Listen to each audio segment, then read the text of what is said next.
Hello friends, welcome to Field Literature. In this video I'm going to tell you about how to answer an English language paper in your board, university or competitive exams. So I have observed that a lot of students are found dissatisfied with their marks scored in English just because they do not get the results as compared to what hard work and effort they have put in for the paper.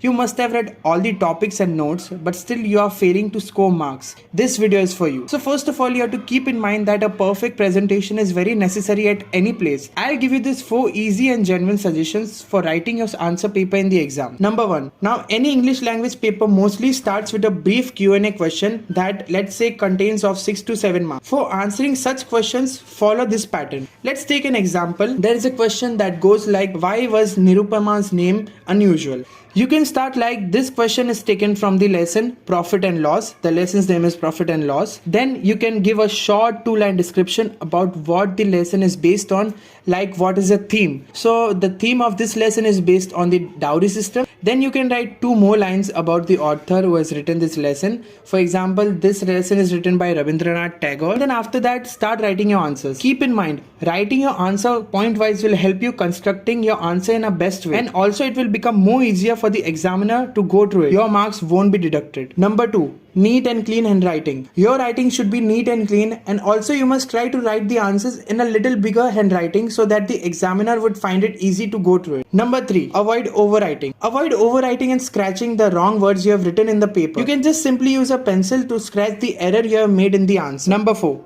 Be quick in answering your paper. Normally the English language paper is quite lengthy because it also includes grammar as well, like we'll say report writing, letter writing, essay writing and other grammar questions. These 4 simple things will help you scoring marks for your exams and you'll get better results. I hope this video will be very helpful to all the students. If you like the video, give it a like and share this video. Also subscribe if you are new to this channel. See you in the next video. Take care. Bye bye.